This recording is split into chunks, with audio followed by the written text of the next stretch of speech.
in moderation. And yes, family is definitely a big one. I think when you're traveling a lot, you do miss family a lot. But in the modern game, I guess, you know, staying in touch with family is a lot easier when it comes to social media and stuff like that. Sorry, I just noticed a familiar face pop up on the screen. One Martin Guptill.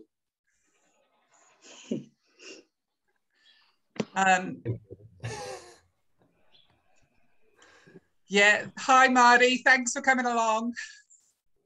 No worries at all. You might have one or two other things planned at the moment.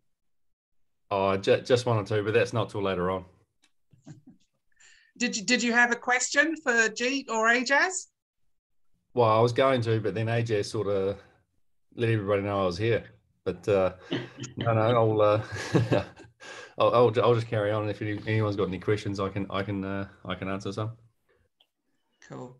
Well, should we? Jeet, did you want to respond to that last question, and then we'll move on? I think we should let Marty speak. You know, is preparing for this wonderful game tonight, and we should all be just making most of this opportunity we have that Marty's with us. You know, he's given up his precious time to be with us. So, yeah. Cool. Absolutely, we do appreciate it, Marty. No worries. So, who's got? Or look, Ashwin's jumping straight in there with a question for Marty. Oh, look, yeah, actually, I had a question for Jeet and Ajaz Patel, but with Marty, first of all, what's the time over there? You got a game tonight, so what's the time over there? 20 to 8 in the morning. Oh, not too bad, not too bad. So that's a valid excuse for not making the bed then. Pretty much, yeah. Yeah. What's the conditions like at the moment? Obviously, it's pretty hot. Another dry day. Yeah, seems to be at the moment. Sun's always out here, so no, it's going to be pretty warm tonight. We haven't been to Sharjah yet, so we're not sure what the wicket's going to be like. So we'll have a look at that one once we get there and get into the game. So how do you deal with the heat? What sort of things do you guys do? Obviously hydration and the like, but what other things can you do to? I mean, back in the day, Chris Pringle wearing a ice collar thingy around his neck in Australia. What sort of things do you do these days? Yeah, I guess for us, the five of us that were here early, we've been here for nearly 2 months now. So it's, we've sort of got a little bit more used to it. While it's still hot, we're able to cope with it a whole lot better. But it's hydration's the biggest key, I think. As Jeet and Ajaz probably have found out over here, it can get pretty hot, and you sweat and you lose a lot of fluid through that. So you got to keep the fluids up, but that starts even in the morning beforehand, trying to get them up early doors and having electrolytes throughout the day, so you can cope with it and not cramp up too early. So it's a progression through the day before the game even starts. You're starting to load up. Yeah, absolutely. It starts from the morning, and then you just got to make sure you keep it up during the day. I'll let somebody else have a go, Kate. Yeah, cool. Zaid, did you want to have a question? Yeah. Hello, Jeet Raval, Ajaz Patel, and Martin Guptill. My question's for Ajaz Patel. As the upcoming Indian match is coming, if you were to get selected, how would you prepare? Well, I know that those matches are coming up, so I've already started preparing in hope that I'm selected. For me, it's a lot about making sure my skill sets and my execution is up to standard. For me, that means as a bowler, I need to be able to hit my stock ball 80 to 90% of the time and make sure that that's under control. If I can do that, then I can set a game plan accordingly to different batsmen within the Indian team and come up with a plan. So a lot of training, a lot of fitness at the moment. Obviously being in Auckland, it's a bit difficult with isolation and lockdown and stuff like that, but I try and get out on my runs and do my gym work at home and stuff like that. So yeah, just trying to keep yourself busy and occupied and make sure you're continually improving your skills and making sure you got them, really fine-tuned. Hey, thanks. That increased my knowledge. Thanks. Brilliant. Thanks, Aid. Jeet, did you have a question? Yeah, I do actually. I've got a question for both Marty and Ajaz. I just want to ask, when you guys were at the age of this, guys are on the Zoom call, sort of from primary school to, secondary high school, how did you guys train and how did you get your skills ready to, what sort of things that were you doing at that age that kids who are currently going through same can do? I'll go, Jazzy. A lot of backyard cricket. I had have an older brother, so I was able to, we were able to play a lot of backyard cricket together. And Dad, being the club legend that he is, he would join in as well. When we were a lot younger. So that's where it all started. When I was that age, the facilities and things that Suburbs have now, that was. I don't even think that was in the planning back then. So, you guys are lucky that there's an indoor school there that you're able to train through the winter and things like that. But for me, I actually didn't do a lot of training through the winter when I was younger. I was always, cricket in the summer, soccer in the winter. So I would do those in each season. So, that wasn't until I hit probably high school that I started getting into all the Auckland academies, and that was sort of once a week, during the winter for an academy. So that was sort of my training throughout the winter, just at the once a week sort of thing. And then it progressed up along until I made under 17s and under 19s, and then it picked up a lot more from there.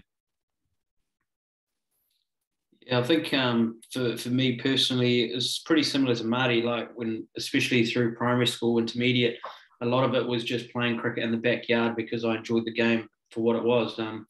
It was just about having fun and connecting with friends and family. And obviously being an Indian household with cricket mad, and all the cousins would get together every weekend, would have a massive game of backyard cricket. And, there was some serious records set as well. So after that, it was really, I guess, in high school where it really started kicking off for me in terms of, really understanding what I needed to do in terms of skills to a certain degree, and training twice a week and stuff like that. But I think nowadays, like, the kids are so fortunate. They've got so many programs that they can attend and access to some amazing coaches down at the club as well. So by all means, I'd say utilize those while you have them and they're available to you, because I'd hate to think how much better I could have been if I had that ability and that opportunity that the younger generation have now to kind of, start training at an early age. But I guess most importantly, both Marty, me and Jeet would probably agree is that when we were young, we only played because we enjoyed the game. We never really thought about much more.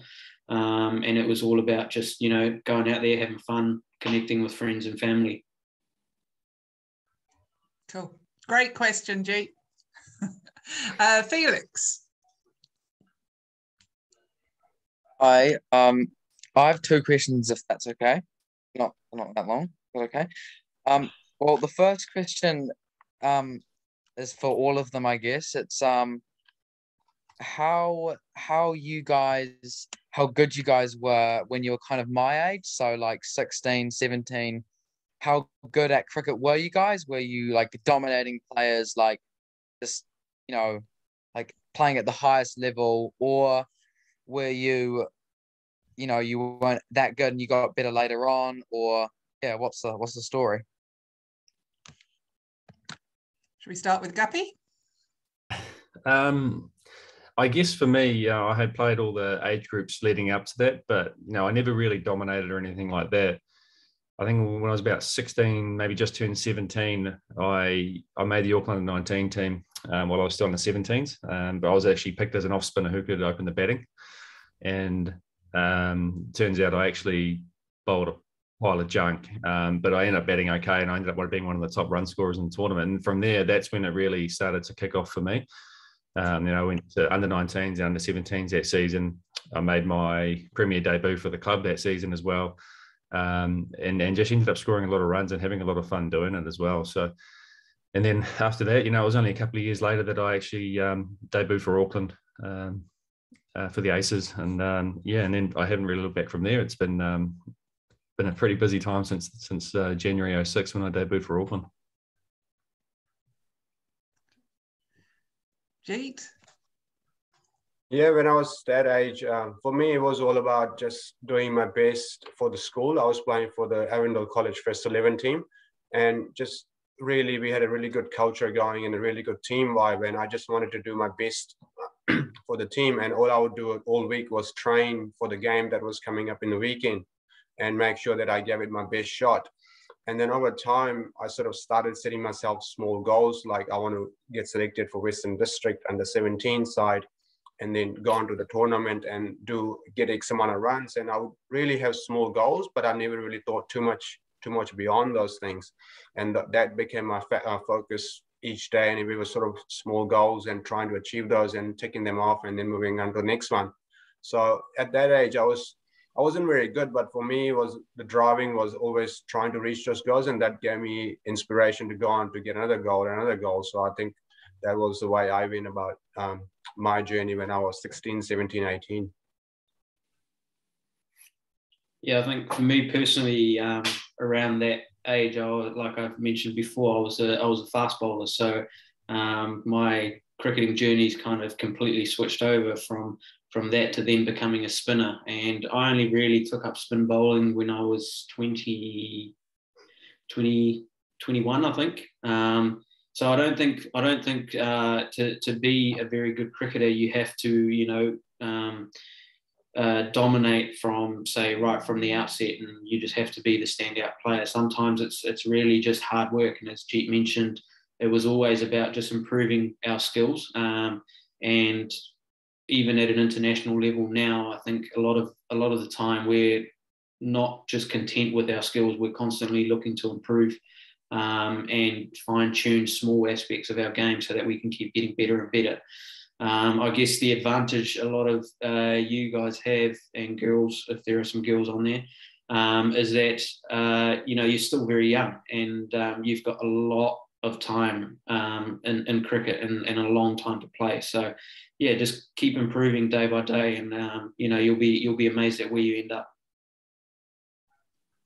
I think just one thing to add on to that for me is that at that age, sometimes, making teams and all that can be really exciting, but I think not getting too caught up in that. And your focus, I think, should be to improve your skills and play as many games as you can. Doesn't matter who it might be for. And those experiences really help you to grow as a cricketer. And even though you may not get selected for those Western District or Auckland age group sides, doesn't mean to say you can't go on to play for New Zealand. We live in such a small country where things happen really fast. So I guess your focus should always be on improving your skills, training really well, and playing as much as cricket as possible, because that's where you get the experience of being out in the middle and executing the skills that you learn in trainings and taking into games. So those are the things that I would say that you guys should be focusing on at this age. So not get too caught up in, making sides, and that will happen if you guys, do well in those games anyway. Cool. Hey, Felix, we've got quite a few people wanting to ask questions, so I might come back to you for that second one, if that's all right. Yep, that's okay. Cool. One I've just got from Charlie, who has popped it into the chat. What is one thing, as an aspiring 12-year-old spin bowler, what is the one thing you think I should focus on? And that's from the Jeet Raval fan club. So can you just answer that, I think? Could you repeat that? What is the one thing, as an aspiring 12-year-old spin bowler, what is the one thing he should focus on? Just skill development. It's really constantly growing your skills, but your basics and your stock delivery is probably the most important ball. That's one ball I probably bowl 98% of the time when I'm playing. So that has to be my most lethal delivery. And I think if you're young, also experiment a bit, because I think you'll find that things change, and sometimes they're for the better, sometimes they're for the worse, but take the good stuff and filter out the bad stuff. But yeah, just constantly keep improving day by day. You don't bowl that stock ball much to me, Jazzy. Yeah, I can't. It'll get sent. Cool. Jan, did you have a question?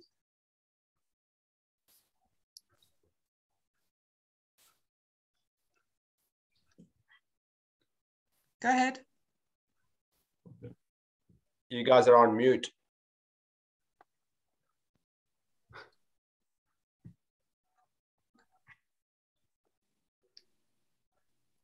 Still can't hear you. Maybe you've turned the volume down on your speaker. We'll go to Brady in the meantime while you try and figure it out. Okay.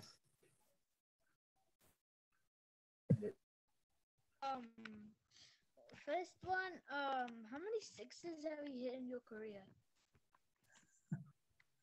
Oh. I honestly don't know.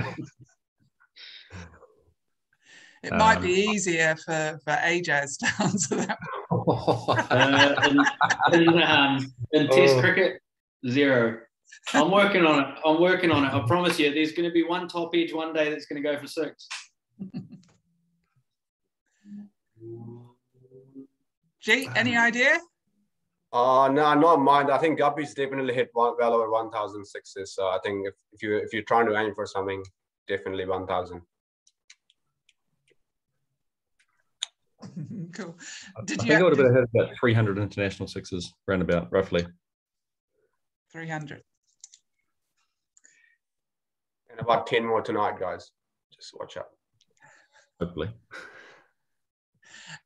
Right, Jan, did you want to have another crack? Our microphone. Oh, okay. His microphone has died. I will read because he actually pre-sent in the question. What batting preparation do you do just before a game? I don't see batters doing throwdowns. Are you doing prep out of our view? I guess everybody's different. So, for instance, training last night, I faced a little bit of spin and a little bit of the coaches on the sidearm, and that's all I do. Leading into the game, if we have 2 trainings, I'll face bowlers 2 days out, and then I'll just do a little bit of skill-based work and make sure that I feel like my movements are going well, my feet are moving well, and I feel just confident in that, so that I can go into the game the next day. And if we have nets available on the day, I'll have another net there, and just to go through the same process and make sure that everything's moving well. But throwdowns immediately before the game, you don't worry about? Only if there's no nets available. If there's only a throwdown net, then I'll hit a few there, but that'll be as far as it goes, 5 minutes and then done. Cool. Jeet? Yeah, I tend to have some throwdowns on the day of the game. I'll grab a coach early in the morning and go to the nets and have a few throwdowns on the front foot, back foot, and then some spin throws just to get my eyes, hand-eye coordination going and making sure I'm watching the ball. But I know that all my preparation was done leading up to the week, leading up to the game. So I'm ready to go. It's almost just a little top up and making sure my feet are moving and I'm watching the ball. And those are the main things that I focus on the day of the game before I go out to bat. And Ajaz? Oh, I think we best not talk about my batting preparation. Okay. Yeah, but I guess for me it works the other way from a bowling aspect. It's pretty similar to these boys. I try and make sure that I've got my training done and I feel comfortable going into a game. Some days, morning of the games, I won't bowl at all. Other days I will. It just depends on how I feel. If I feel like I need a bit of confidence in the morning, then I'll go out in the morning and have a bowl. But if other times I'm feeling confident from my training, then I'll just leave it for the game and hit the ground running from ball 1. But yeah, it just varies for me from a bowling perspective, from kind of game to game. Cool. Tristan? Yeah, so I was just sort of wondering, obviously, Jeet, you're into chartered accountancy and stuff, and just wondering what you guys are looking at post-cricket and stuff, just obviously, yeah. Yeah, I mean, for me, chartered accounting is something that I studied while I was playing cricket, and it gave me a chance to balance out time away from cricket and have something else to focus on. And I'm just sort of figuring that out, what that looks like post-cricket. I'm doing some work experience over the winter, just to get some idea about what accounting is like. And accounting itself has many different pathways. So just deciding where I want to go and all that kind of stuff. But I think having something else outside of cricket is really important. When you do play professionally, it's an important time to break away from the game and mentally refresh and have something else to focus on. But more importantly, you don't play cricket as your kind of main income earner. You play cricket because you enjoy it, and having something else outside really gives you that balance between enjoying cricket and not getting too caught up, because you have to do well and your performances really, really matter. And if you don't do well, you'll be financially distressed. So it's nice to have the balance. And I was lucky enough to have the accounting degree. And a lot of the guys who play professionally currently are doing some sort of work outside of cricket to keep up with that, something else other than sports. Yeah. Ajaz? Me personally, although I haven't really looked too far into it just yet, but like Jeet said, I mean, I'm fortunate that I had enough time to kind of, put the education first. I guess I only got into professional cricket when I was 24. So at that point, I'd finished off my degree. And I guess for me in the future, it's about following my passion outside of cricket. And one of the things, as we mentioned earlier, I would love to get into the hospitality industry at some point, and create something worthwhile for people to enjoy. So that's what I'm looking at the moment. But at the same time, I haven't really set myself in one direction, so that I've got various options once I'm done with the game. Guppy? Yeah, I've gone a little bit the other way to Jeet and Ajaz. I never went to university. I went from school straight to working for my dad, and then from there I went straight into playing cricket. So I haven't got that, I guess, academic base behind me, but I was supposed to do some work experience at a transport company just before I came away, but obviously we went to lockdown and that couldn't happen. So, there are steps being put into place for after cricket, because that's a little bit probably closer for me than what it is for Jeet and Ajaz, being a little bit older. But no, it's plans are in place to get something sorted for after cricket. Oh, Cam, did you have a question? Yep. Hey guys, how are you? I'll see you on Saturday. First of all, Jeet, I think I'm playing you over here in Rotorua. My question is what was the point of difference in your guys' selection going up through age group and state cricket? I know there probably was some close calls between you and other people, other batsmen, other bowlers. So I'm just wondering what made you guys stand out for the selectors? We'll throw that one at Martin first. It's a good question.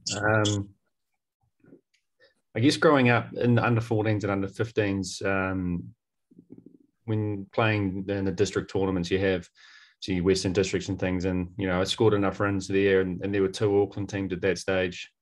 So obviously we picked 2 sets of squads. So I was lucky enough to be in one of those each, and then I guess moving to under 17s, I'd done enough to warrant being selected in those as well. But then once I got that little bit older, I started scoring a lot more runs, and then I started bowling to add another string to my bow. So just being able to not just being a batsman or just being a bowler, you sort of have something else as well. And the fielding's always been there for me as well. As cricketers, we spend most of our time in the park, in the field.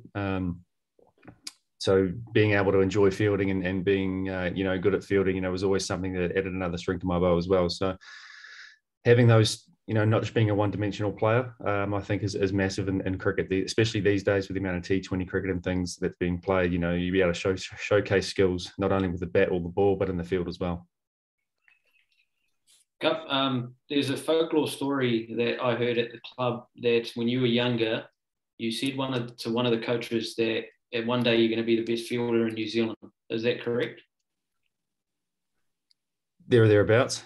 It was something that it's actually Gary Stead. When I was at the academy, he was one of the coaches there, and he said to me that he thought that you know, within a couple of years I could be one of the top 5 fielders in the country. That was a while ago, back in 05. So I worked pretty hard at it. So yeah, I like to think I'm one of the better fielders going around the country now. I think most people would agree. Ajaz, what about you? What was your point of difference? For me, to be honest, like I had to work to get noticed, and I had to kind of keep performances and put performances down over and over and over again. Before I got a shot, I guess at international cricket, I was you know, the leading wicket taker for domestic cricket, I think 2 or 3 years running. So sometimes it is literally just about putting results down. But one of the things that I kind of want to mention is that throughout those 3 periods, I was never actually focused on the results. I was more focused on my game, more focused on growing my game and improving my game, and really executing my skills.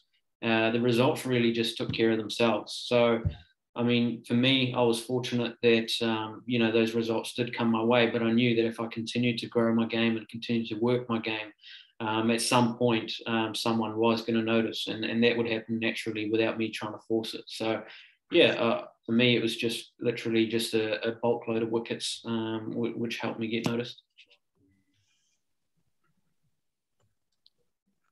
Yeah, look, just to follow up with what Marty and Ajaz said, I think it's about, well, the main point of difference is the currencies, your runs and the wickets you take, and that's what separates you from, you know, other guys who don't get picked. But I think your focus should always be on improving your skills and doing as well as you can in each opportunity you have. And if you do those things, you know, performances tend to look after themselves. But I think I really agree with Guppy about the way cricket is going at the moment and becoming a multi-dimensional cricketer. Now, I personally was guilty of that. I really just focused on being an opening batsman and didn't never really spend too much time fielding or doing other things, which I hope I had done. So I think any advice I would have for you guys, like what Guppy said, you know, try and do as much as possible.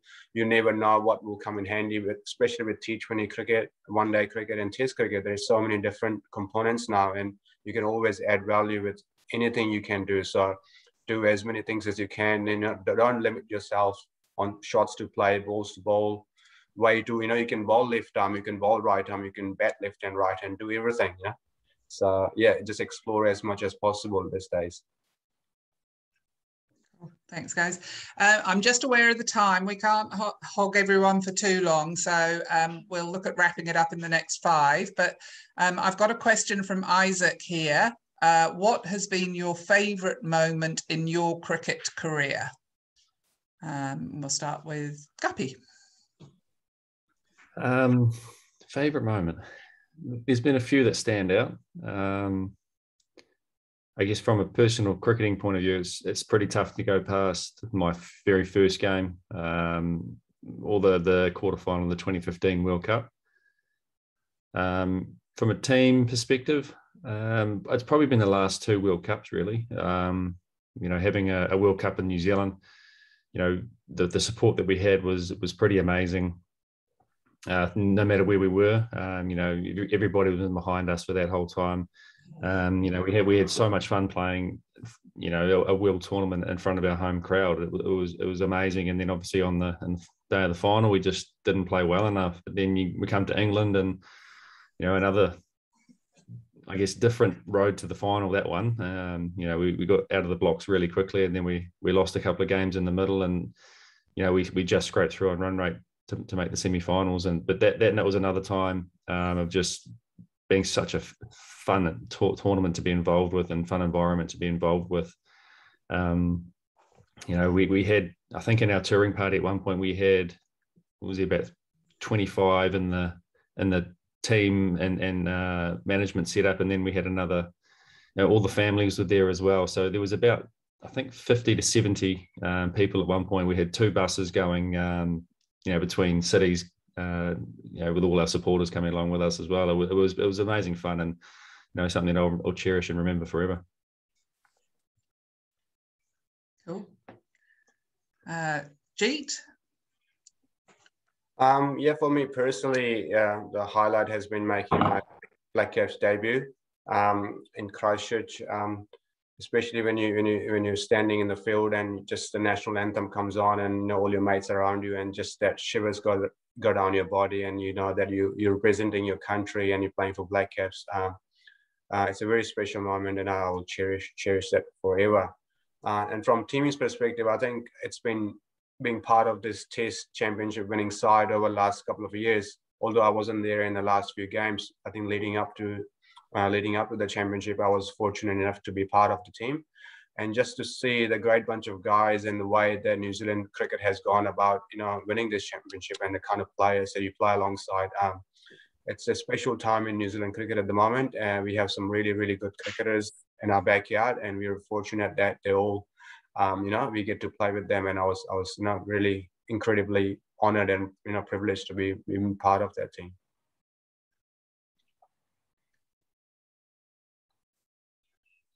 Ajaz? You're on mute.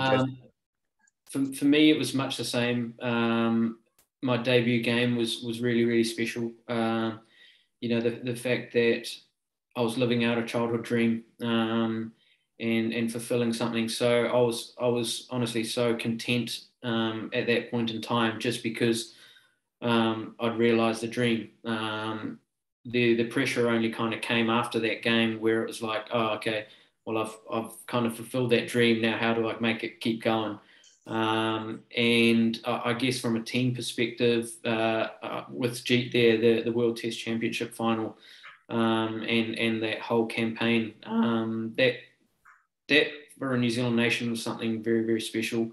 I know that New Zealand, every time we play in these world tournaments, for some reason, we're always kind of, you know, underdogs, and we're almost discounted as, you know, favourites. So to be able to kind of follow up from the One Day World Cup, where the boys, you know, tied the final, and then to go into the World Test Championship and actually win it, when probably no person in the world probably at the start would have thought that we were in with a chance of making the final, let alone winning it. So that was a very special moment for me personally, and probably something that I'll cherish for a long time. Cool. Right, I think we'd probably better make this our last question. So Liam, you haven't got to ask a question yet. Hello, this question is for Martin. What made you decide to play cricket? It's just loving it as a youngster, playing backyard cricket, following in the footsteps of my dad and my brother. You know, just always wanting to play, really. Played a lot of backyard cricket when we were young. We were lucky enough to have a big backyard. We were able to have some good games growing up, and then just coming into playing juniors at the club. I just loved it, and just wanted to keep playing, and then see, I was lucky enough to make all the age group teams, the rep teams and things all the way through. And then I never ever thought I'd play for New Zealand. I was just, you know, always wanted to play. And then I was at the under-19 tournament in 2004-5 and 5-6. And I can remember now, still remember Ajaz Patel coming up to me at lunchtime one day and said, I just need to have a chat with you. I thought I was going to get told off. And then he said, oh, you've been selected to play for Auckland for the Aces tomorrow. You're flying up tonight. Actually, I've seen Andrew Eade on the call here as well, and he was the CEO of Auckland Cricket at the time. So I remember having to go into his office the day, basically from the airport when I got back, to get my gear for the next day. And then after that I went to the Under-19 World Cup, and I just kept loving playing cricket, and all the way through. And, you know, so never thought I'd play for New Zealand. I still remember getting the phone call from Glenn Turner to say that I was playing for New Zealand. I think it was a Wednesday or Thursday night. And then, yeah, that Saturday I was playing for New Zealand at Eden Park. So still gives me a bit of goosebumps now thinking about it, you know, all those years ago. I think it's a great question, Liam. So let's ask it to Ajaz and Jeet as well. Ajaz first. Sure.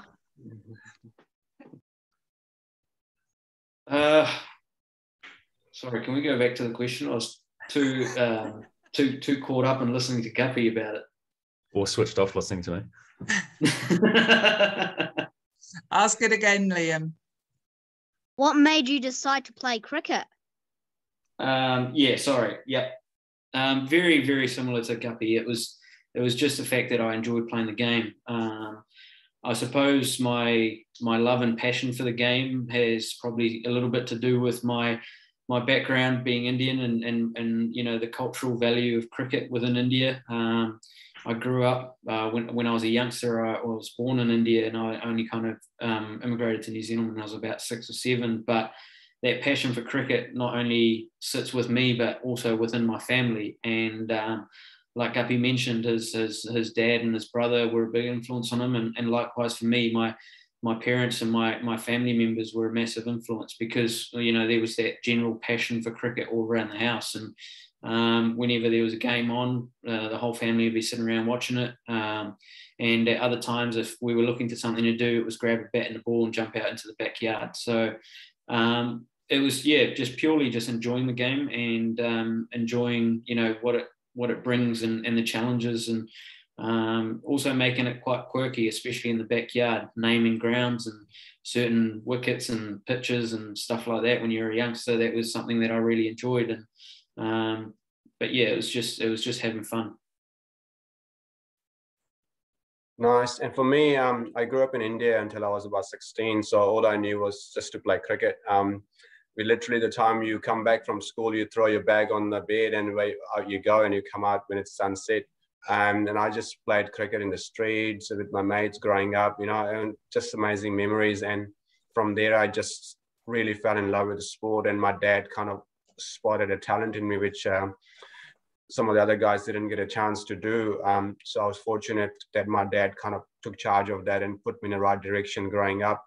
Otherwise, I could have been lost, you know, just playing on the street and that kind of stuff. But yeah, really just growing up and playing just cricket day in, day out, literally. That was the way I kind of got into cricket and really, you know, found my passion for it. Cool. Hey, Thanks, sorry, I just have a quick question for Guppy and Ajaz, if you don't mind. Okay. On a bit. Guys, not to put any dampener, but throughout your careers, you guys might have had some struggles, disappointments where you get left out of the team, or you don't make the sides that you set out to do, or go through a lean patch. What are some of the things that you do to get yourself back up and ready to go again, and, you know, find that passion again, or find that motivation to go again? Yeah, I guess the hardest thing to deal with is being dropped from a team. That's happened a few times throughout my career, and it sucks, I'm not going to lie. But as cricketers, you need to, I guess, be able to deal with failure on a consistent basis, because I guess as batters, we fail 60% of the time. You know, that's quite a high number. If you're able to deal with the failure and understand that a big one's just around the corner, you know, if you work hard, the big one is just around the corner. You're able to level out your emotions a lot more and be able to, those lower days, you know, they don't seem so bad. You know, and it makes those days that you do score runs or take wickets, you know, they make them even sweeter if you work hard enough for them. So keeping that level balance, you know, whether you score runs or take wickets versus whether you don't, I think is massive and as a cricketer. So, you know, it's taken me a lot of years to work that out and learn that. So if you can learn that from a young age and just keep that even balance throughout your career, you know, you'll be very successful more often than not. Yeah, and I think you know, following on from what Guppy said, it's pretty similar for me as well. It's just understanding that you will have disappointments along your journey, especially when you're starting real young. There's going to be teams that you really want to be picked for and you don't get picked for, and but realizing that that's not the end of the journey. You know, it's still about being consistent with your work. And for me, regardless of whether I'm playing for New Zealand, for Central Districts, for club, it's still training the same way. It's still, you know, going through my same routines and keeping that consistent. So and I've mentioned before, it's about continual growth and getting better piece by piece. And you will have disappointments, and that's a massive part of cricket. And some days you get whacked, some days you get plenty of wickets. You can bowl really well and get no wickets, and you can bowl absolutely rubbish and get plenty of wickets. So cricket's a funny game because it doesn't really allow you to feel comfortable. The only place you can feel comfortable is in your preparation and your training, and that's something you can control, and no one can take that away from you. So that's probably the biggest one for me is, I just make sure that my preparation and my training are consistent, regardless of where I'm playing, who I'm playing for. Cool. I've had Ram ask me if he can sneak in one last quick question. Sorry to everyone else. I tell you what, if we stay in lockdown too much longer, maybe we'll ask the guys back for another session, because there's a lot of people still with questions to be asked. But Ram, if you ask your quick one. Yeah, sure. Thanks, Kate. I really appreciate that. Hey, I'll make it this one quick, really, because you guys have talked about a lot of street cricket and backyard cricket. I played a lot too. How much do you think the sort of unorthodox cricket style coming in these days helps in the real games? These batsmen and bowlers are really prepared for certain styles, and when you play unorthodox, it really helps you in the real game. What's your opinion about it?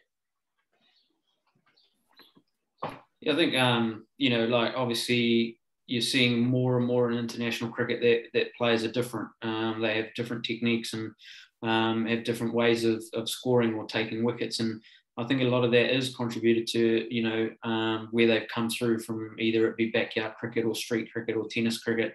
But I think one of the things that you will realise is that even though all their techniques may seem somewhat different, they have principles that all of them are very similar, and that if it's a very, very good batsman, even if he's unorthodox, for example Steve Smith, he's always hitting the ball under his eyes, and as far as bowlers, it does, you look at Bumrah, and he's very unorthodox, but he still follows the same principle that you got to hit a good length consistently, and for long periods of time. So it's figuring out how you can make that work, and it's not necessarily about just being a textbook player who can play a glorious cover drive.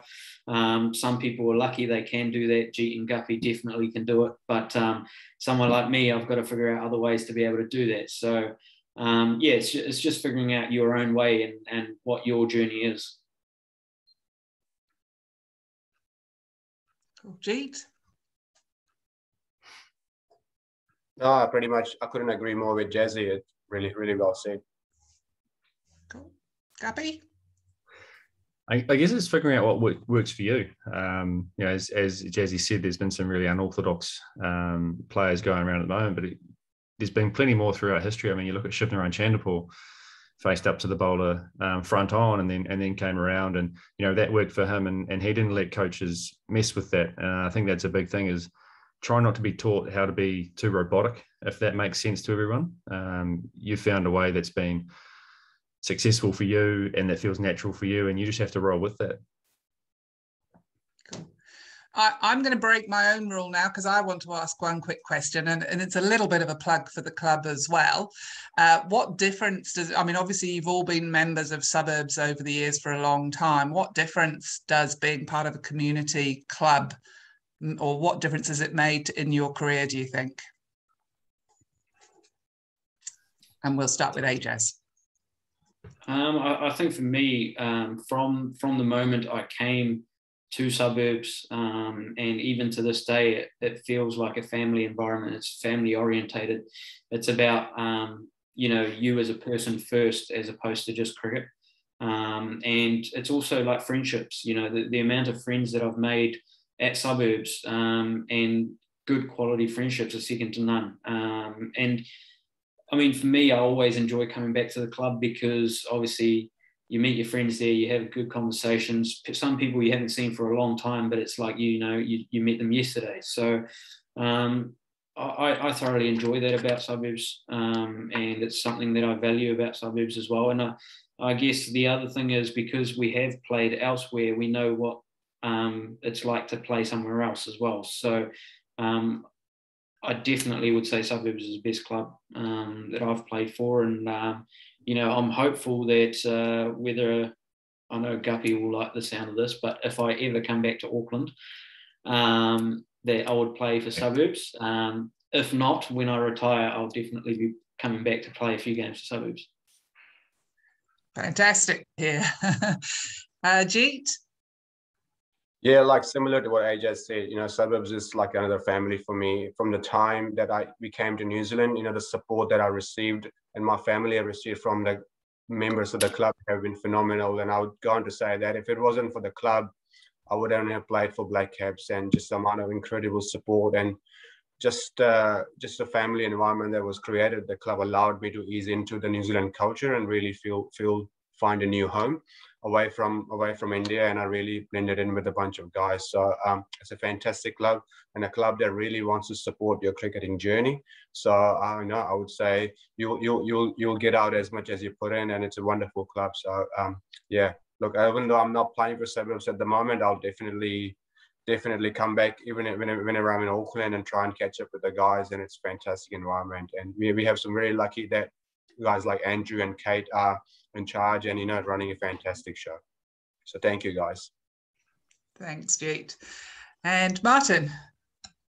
Yeah, as Ajaz and Judy said, it is like a family, and for me, it's been like that for 35 years now. I've basically grown up at the club. As I've known Andrew since I was a newborn, really. So he played cricket with my dad. He's got the famous slips drive, as my dad used to tell the story. No, it's like a family environment, and that's fantastic. I'm not sure what it's like at other clubs, but you come down and it's like you haven't really left. I don't get to play that much these days. 1 or 2 games a season now, but every time I come back, it's familiar faces, familiar surroundings. That I've known for 30 odd years. It's just so much fun to come back to.